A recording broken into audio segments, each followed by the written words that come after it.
Hi, everyone, and welcome to today's panel. My name is Michael Wallace, and we're almost ready to begin with the discussion, but we're just going to delay probably a minute or two just to make sure everyone can get into the Zoom session. So we will begin in just a couple of minutes.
Okay, I think we're going to get started. So if I could have the next slide. Hello and welcome to everyone. My name is Michael Wallace. I am the director of the Emergency and Security Studies program here at Tulane University. I'm very excited that you all were able to join us today because we are having a panel discussion on emergency management. And a little bit about my background. I served 20 years in the military. I was a naval intelligence officer, and afterwards spent some time in intelligence. I've been at Tulane University for about 6 years. And one of the reasons I'm excited about this panel is when I first got to Tulane 6 years ago, I didn't know much about emergency management. My background was in counterterrorism and intelligence and things like that. So one of my kind of fun pastimes has been to learn about emergency management and how emergency management and Homeland Security kind of go hand in hand. As a Homeland Security professional, you have to be aware of what emergency management is, the emergency management cycle, critical infrastructure, and things like that, because that will affect things that you do in your field. And vice versa, as an emergency manager, you need to be aware of the intelligence cycle and counterterrorism and things like that, because that will probably affect what some things that you might have to do. So for this panel today, next slide. We have three experts in the field of emergency management. We have Mike Antoine, Bradley Hubbard, and Mark Richards. Thank you all very much for taking the time to talk to the students and prospective students today.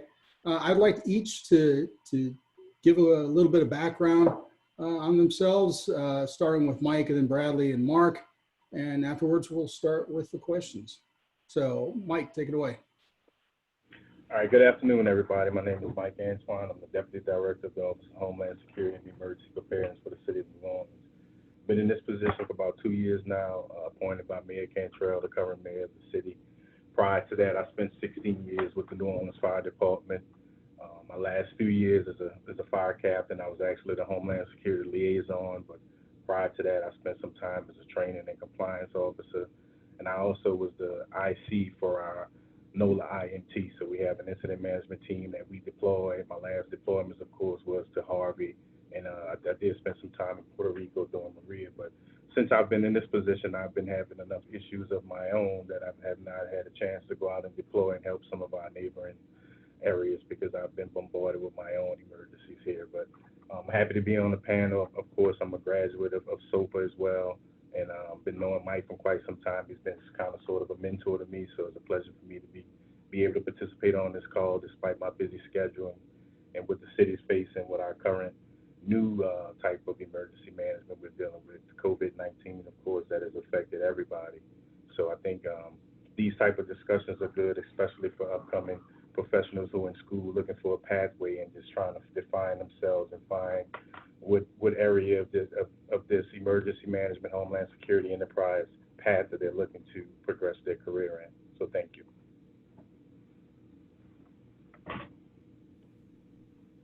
Hey, good afternoon. Thank you all for including me in the conversation today. My name is Brad Hubbard. I work in emergency management for Shell Oil Company. I'm based in New Orleans.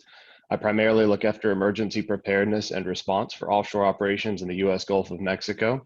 And part of my job is be a member of our global emergency response network. So we're all deployable to go support emergencies that happen across Shell lines of business anywhere around the world. So similar to what Michael was saying about being an IMT that's portable, we do the same thing in the private sector side. I've been with Shell for 12 years, emergency response for all of those years with Shell. And prior to joining Shell, I was also in the fire service. I was a firefighter and EMT in the Kansas City area for a surrounding community there for about 8 years, or a little under 8 years. And I am on the advisory board for the degree program here at Tulane, and I guest lecture in a few different programs. Thank you. Way to go, Brad. I'd like to add that let's know that the fire department started emergency management, FYI. Good afternoon, everyone. My name is Mark Richards, and I'm currently the interim associate program director for the Emergency and Security Studies program at Tulane. In addition to that role as interim program director, I also teach undergraduate courses in our emergency management program, as well as graduate courses in things like leadership, influence, and decision-making in crisis. I've been on the faculty and staff at Tulane for a little over a year now. Prior to joining Tulane, I spent over 24 years with the Louisiana State Police. The last 9 years of my career spent in various command level assignments as a state police captain. For over 6 years in particular, I served as the emergency manager for Louisiana State Police, as well as the public safety and security lead for the state of Louisiana. So I was responsible for our agency's planning, preparedness, recovery, and response activities, as well as ensuring our agency's preparedness to meet our role and responsibilities and things like evacuations, traffic control, reentry, shelter operations, and such, and all that coordination that went along with our federal, state, and local partners. So I'm pleased to be a part of the panel and pleased that we do have a very distinguished group today to participate. Well, yeah, can we advance the next slide, Ann? Or I guess not slide, just to see everyone. Hey, thank you all for your intros, and again, thank you for agreeing to participate on this panel. This first question is for all of y'all. You know, did you always plan to end up in emergency management? Was this like from a young age? Did you know that this is what you wanted to do? And we'll start with Brad. Yeah, thanks, Mike. I was very much the cliche little kid that wanted to be a firefighter and forgot to outgrow it. Where I didn't expect the career to go was to transition into more of an emergency management element that would look at emergency response more broadly. And that perspective really changed when I started looking at college programs and evolved throughout my years in undergrad when I was in University of Central Missouri outside of Kansas City. How about Mark? No, I didn't plan on ending up in EM. I kind of gravitated to it. When I joined the state police back in the mid-90s, I really didn't have an idea of the agency's involvement in the overall state response. And as my colleagues would tell you, every agency at every level, their response has kind of grown over the last 15 to 20 years and what those responsibilities are. I kind of had a knack for planning, even at the troop level when I worked in patrol. You know, that evolved into developing and designing an EOC for our troop and drafting evacuation plans, interagency evacuation plans for all the agencies in that troop area, and then gravitating toward a more a global level with working on our hurricane evacuation task force, and then moving into a command level assignment in emergency management. And Mike? Yeah, so obviously, you know, I've been in public safety almost my entire adult life. I started the fire department at 19. So I did kind of have an idea that I wanted to be in public safety. Didn't know that it was going to be in the emergency manager's role. However, as I began my career on the fire department and began to be introduced into the EOC, I knew that I wanted to be the guy wearing the white vest that when he talks, everybody listens. So at the time, didn't know what that meant and what that job entailed of, but that command presence was something that really sparked my interest, and that's what kind of veered me into starting to get on the IMT teams and begin taking extensive training and education in emergency management, learning ICS, learning NIMS, and then that lead to me to some of my previous roles with the fire department. You know, one of my last roles was writing all our SOPs and SOGs and making sure that they were NIMS and NFPA and OSHA compliant. So didn't know I was directly going to be in emergency management, but did have a path and did always know that I wanted to be a part of public safety in some form or fashion. Yeah, it is kind of interesting. I mean, you know, listen to y'all three. It's one thing that you all share is the desire to help, you know, fellow citizens, people, you know, things like that. And you know, it is kind of funny. You don't meet too many emergency managers who are not organized. So that's a good skill to have. Not to pick on Brad for this, but I'm going to pick on Brad for this. Did you make any wrong turns either in school or in your career, and how did you correct for that?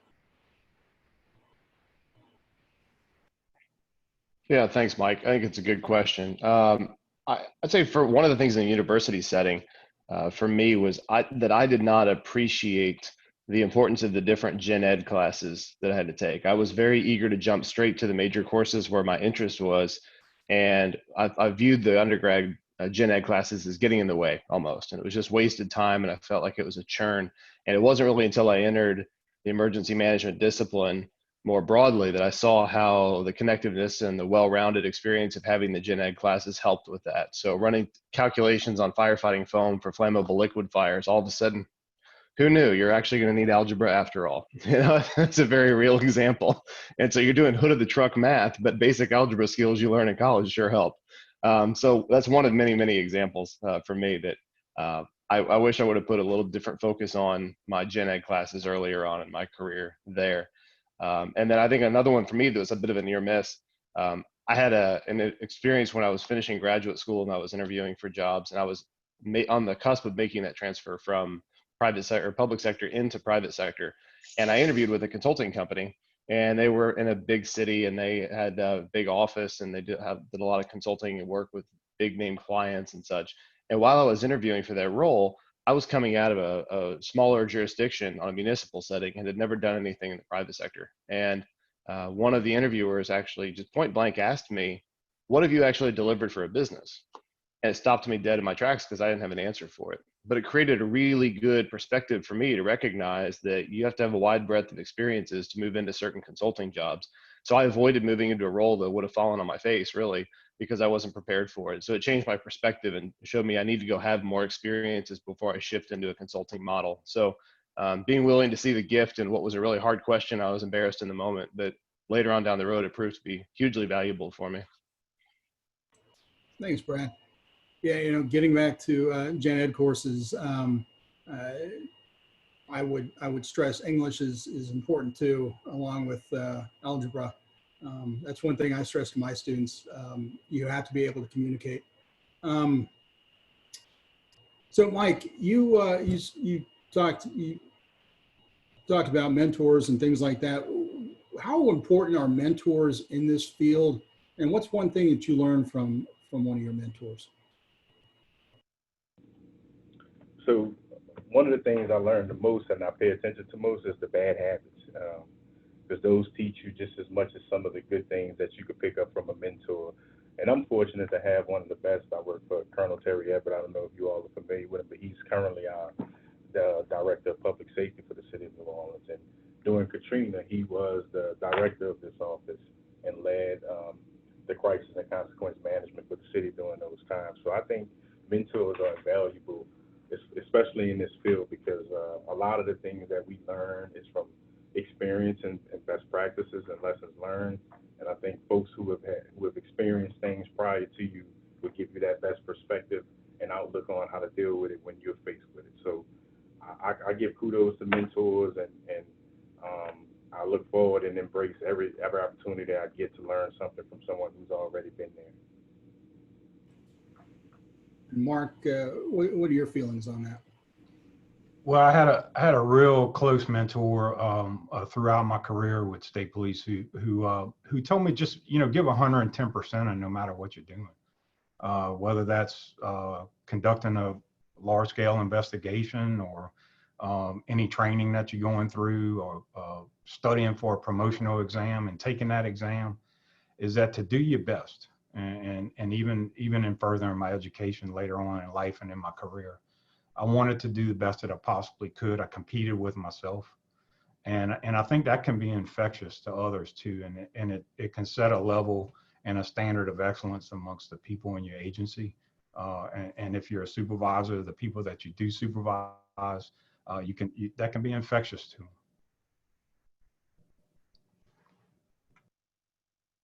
So the next question is for Brad. And, Brad, you've been in both the public and the private sector dealing with emergency management. And what are some of the differences you see between public and private? That's a great question. I think there are really two things I would focus on. One is when you move into the private sector, I had to learn how to be able to interface across different jurisdictions. And so when I was working for the fire department for EMS, we had a jurisdiction. We worked within our own teams, within our own network at a county level, state level, et cetera.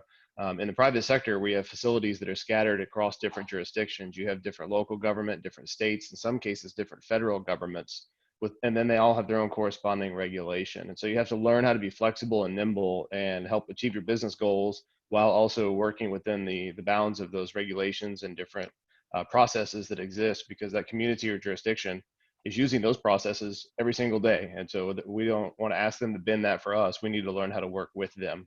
And so that was a big adjustment for me.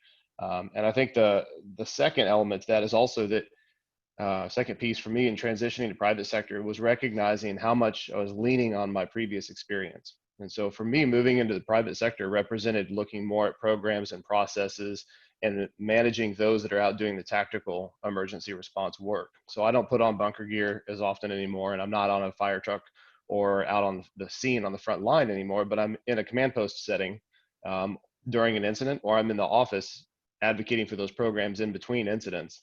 And that's a space where we're really there to advocate for the people and having the right processes and tools in place for them to be successful.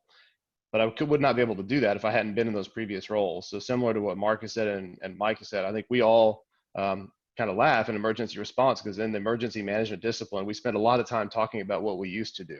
And then we get to talking about what we do now. And so that's really valuable. So for new students coming out of university, I would say, be prepared to spend time in the field, because that's some of your best learning that you'll have that you can build on your academic experience. Yeah, thanks for that. Mike, you're at the local city level as an emergency manager. What are some of the things what are some of the challenges you face, for the whole year? Well, it's sort of similar to what Brad was just saying. First of all, the ability to integrate with other agencies, both public and private, faith-based, VOADs, all of that, it plays a huge role in my ability to do my job. So, overseeing the crisis and consequence management plan for the entire city,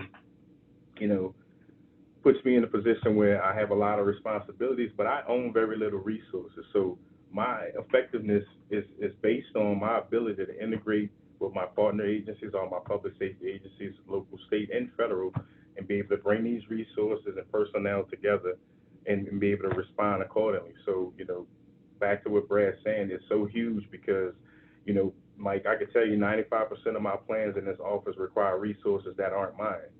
So, for any one of those plans to be executable, I have to leverage all of my partnerships and relationships with our agencies that has a responsibility and role in these plans. So the constant challenge is keeping these agencies motivated, keeping them feeling like, it's worth doing something for the city, because if I lose that asset, then I lose my plan basically. So, we constantly work on leveraging our partnerships, and we have a huge BOAD and outreach program. We try to, capture as many of the underrepresented population as possible and incorporate them in our plans. And really, we'd be surprised by how many times they bring an asset to us that we didn't know they were capable of having, and would have never known that we wouldn't have reached out and had that integration, that communication and outreach going. So one of my pet peeves is basically we've always financially strapped, which is, I think that's across the board, however, but this newfound way of emergency management is basically we're having to find ourselves in a situation where we're having to optimize our personnel and assets and resources, and nobody likes to hear it, but we kind of do more with less, and that's just the way it is right now. And I heard Mark, either Brad bring it up. We're moving into this risk-based planning. A few years ago, all you heard was all hazard approach and whole community, and that concept is still there. However, we realize that the all hazard and whole community approach usually put us in a position where we're writing plans that we're incapable to execute. So we're moving to this more of a risk-based planning model where we can identify, specific things, aging infrastructure, things like that, vulnerable populations, medical special needs, things that we know are at imminent risk, and focus our resources and our assets on those priorities. So, that's two of the challenges that I see happening now and foresee them happening in the future as well. Yeah, so a quick follow-up. Would you say that outreach and going and meeting your counterpart, is that a vital part of your job? Oh, absolutely. There's some, and I think that the technology and use of technology in this EM field is going to expand. However, we just have to find a way to be able to effectively communicate and get those messages out by still managing our expectations. A lot of times with us, especially with flooding, I know everybody has gotten a Know the Ready alert if you're local. So, Know the Ready is our community engagement platform, is our emergency preparedness platform for our community. And we spend a lot of time, rehashing rumors than actually putting out good messaging. So once we activate our EOC and we stand up our situation unit, that team spend more time going back and trying to fix rumors than basically putting out valid messaging. So yes, I am a favor in the technology, and I think there's some room for us to grow in that area in social media. However, we still have to figure out a way where we're managing expectations and making sure that communication piece is not affecting us in a negative way. Yeah, that first report is always. Hey, Mark. You spent your entire career in law enforcement, and you had this time in emergency management with state police. How did that affect the way that you did your law enforcement job? Did it change anything for you? Well, I think in reality, what a law enforcement officer does each day, multiple times a day, is he is managing an emergency, whether that be a traffic crash or an incident that he's called to. So we learn early on as police officers to manage those individual incidents. I think what my experience with state police has prepared me for in the emergency management field is to think practically and think critically, and always, Mike alluded to that we all can't do it alone. The city of New Orleans can't accomplish its mission alone.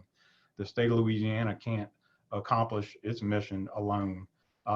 It's a collaborative effort, and I think working throughout my law enforcement career, I've learned that early on, that there's always going to be somebody there to assist you no matter what size incident you're dealing with. But to think from a practical perspective throughout, and to make sure that we're not utilizing resources when we don't need to.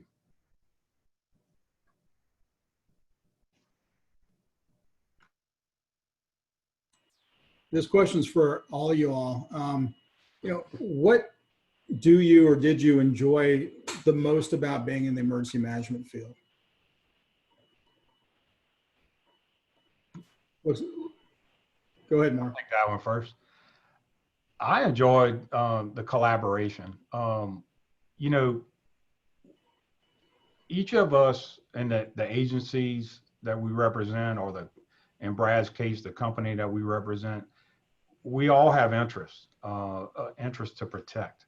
But at the end of the day, when it comes down to it, and we're all in the room trying to figure out the best course of action, is the citizens or our constituents or our customers, that's what we're doing it for. We're looking out for their best interest.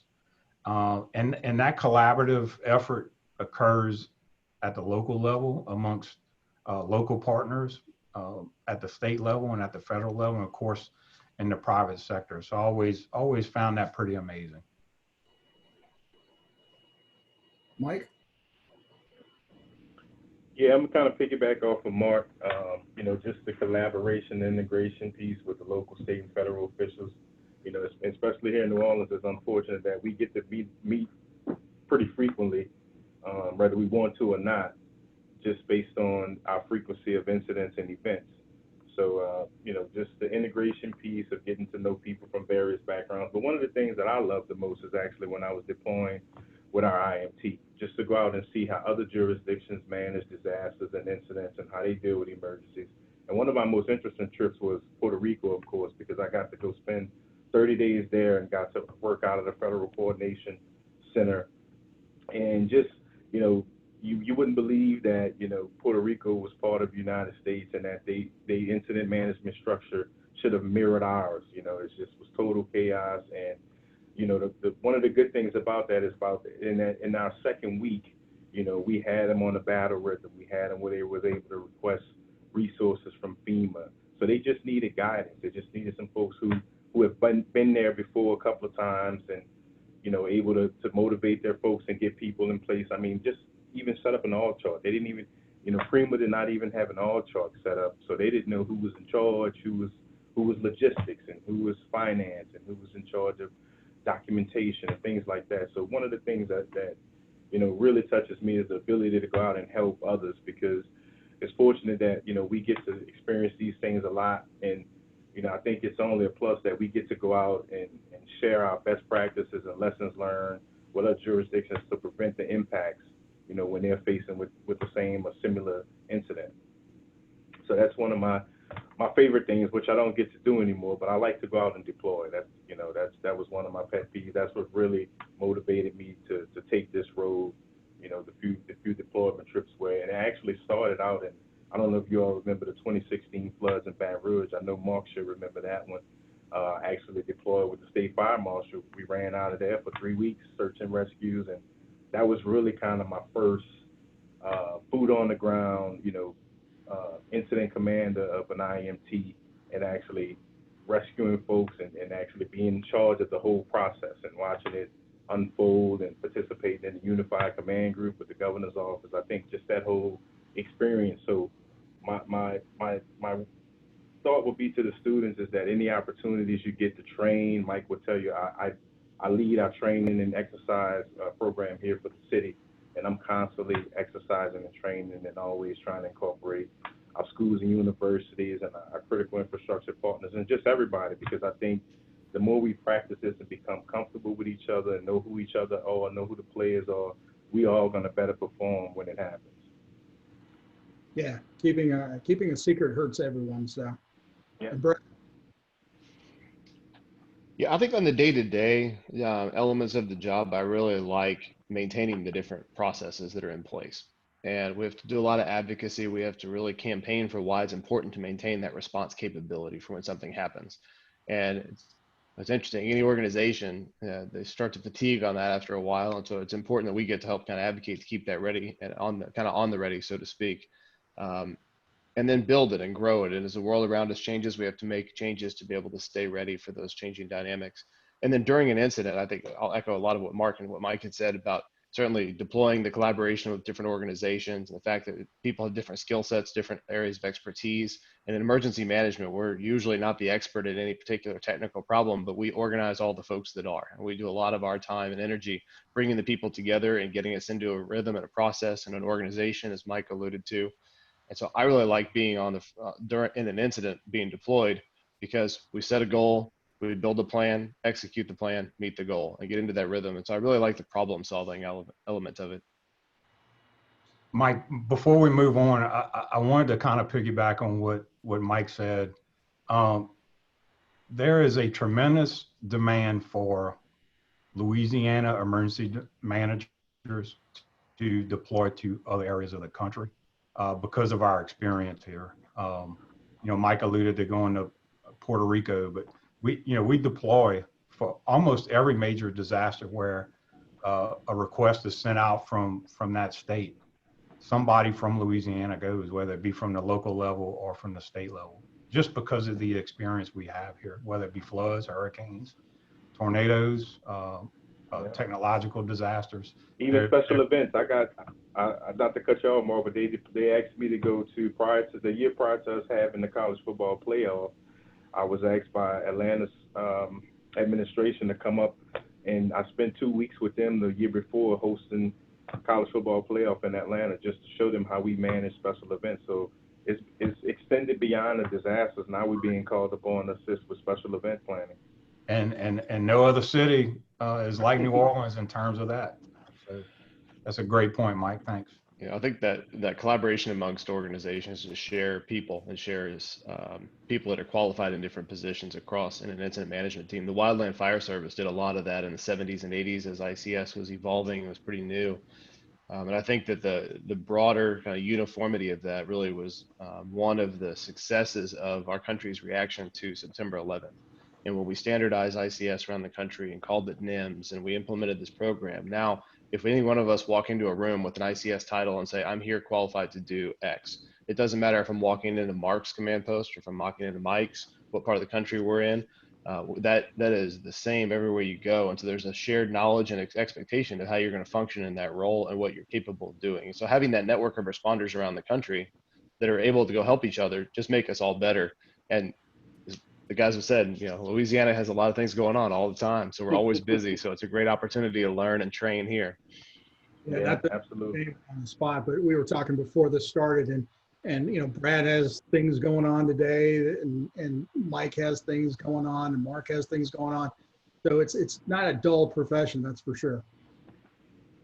Oh, absolutely not. So this is the last question, and this is the question that I get in talking with students a lot. How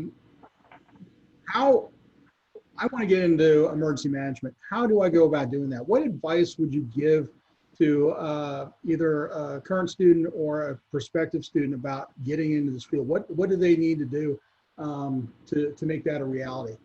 And Brad, do you want to start?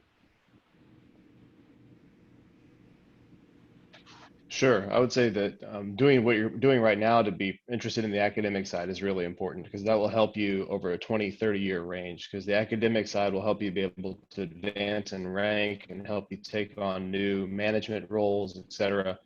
And as I mentioned before, that's really important that once you get into those managerial roles, you have to lean on your field experience. And so each of us talked about having worked in a field capacity somewhere first, and that is such valuable experience and perspective, because later when you're in a room and you're having to listen to things on the radio or listen to things on the phone and make decisions, assign resources, you can anticipate the needs of the field. So whether it's military, whether it's law enforcement, fire, EMS, whether you go into environmental services side, or responding to oil spills or hazardous materials events, there's a variety of different pathways you can take. But I would suggest seek out opportunities to get your education and then apply that education in the field, and it will make you a better leader throughout the course of your career. Yeah. Just to add to that, Brad, I totally agree. I think both your experience and the education does correlate. And as Brad stated, with me, I had 16 years of experience, but of course, my education helped me get to this executive level. So they do work hand in hand, and sometimes folks don't have the opportunity to be a fireman or be a police officer prior to them getting into their education, but there's also always training availability and exercise opportunities in your local jurisdictions. I know here in New Orleans, I'm always doing exercises. If you text your phone and get on the NOLA Ready alerts, every other month, I'm asking for volunteers. And, I also offer internships up here. So anybody who wants to get an internship in the New Orleans Office of Homeland Security, just to come see how we operate doing, I'm sure you'll run across something during your semester here where you can grab something and learn something from. So I think it's a correlation of both, both experience as well as your education. But in the meantime, please do take advantage of those FEMA courses. There's a lot of stuff, free stuff online you can do through EMI.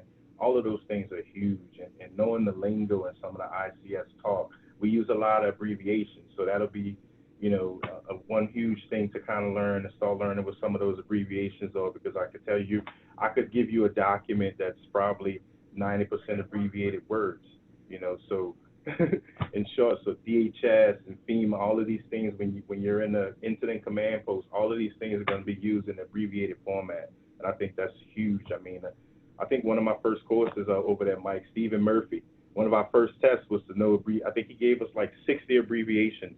And then we had to figure out, what those agencies were. So I think that's always huge for new emergency managers. But also just, I see other people who are in emergency management, talk to guys like Mike Wallace. I'm always available as much as I can to help out with things around the university, and just talk to folks who are already doing it, and that may help you define your path and really give you an insight of which direction you want to take this in, because as we know, the university now offers 3 different paths, of course. So, who knows, you may want to go run SMG, you'll be over the Smoothie King and Superdome. You may want to go on the security side of this, or you may want to go on the Homeland Security side of it and do some intel or be an analyst for the FBI. So I think just talking to folks that are in the field, folks who've experienced and getting their take on it, incorporating that with your own individual training by incorporating some of the NIMS and FEMA courses that are offered free online. I know a lot of the courses in the curriculum make some of those courses requirement, which I think is huge, because someone who has no experience in this field, by taking those online courses, I think it helps them not only prepare themselves for their career, but help them even get through that course. So because a lot of the courses that are required to be taken, that they correlate with whatever instructional course you're taking at the university. So, just things like that. I think this is a not so rewarding field. You don't get a lot of public gratitude and things like that, but it's rewarding from a global perspective, knowing that things that you see operating on the ground are coming from plans and concepts that were developed by you.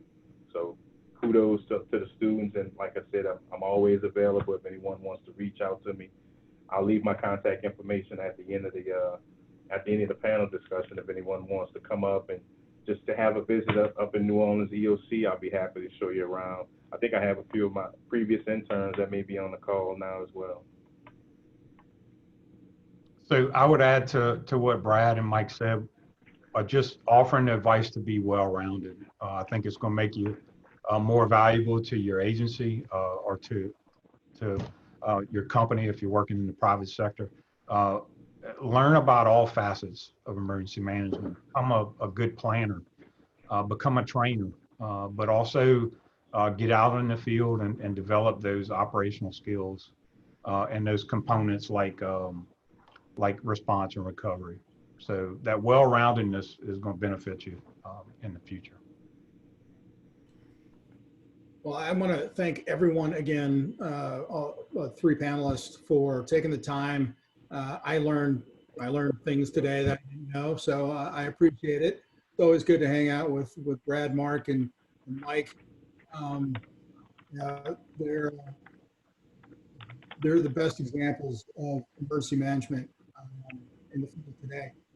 So here at Tulane and at SoPA and the Emergency and Security Studies program, we have a wide variety of degrees, starting with a bachelor's in Homeland Security Studies, a post-baccalaureate for those who have a bachelor's, but It's not in Homeland Security or emergency management. You want to get into that field.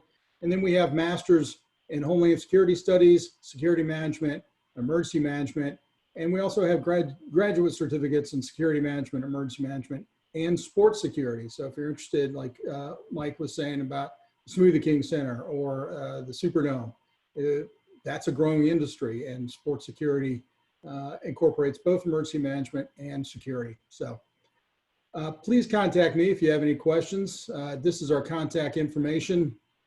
You can also find my contact information and Mark Richards' contact information on our webpage. If you Google Tulane SoPA Emergency and Security Studies, it'll bring you to our page, and we'll be happy to have another Zoom one-on-one with you and to answer any questions you might have.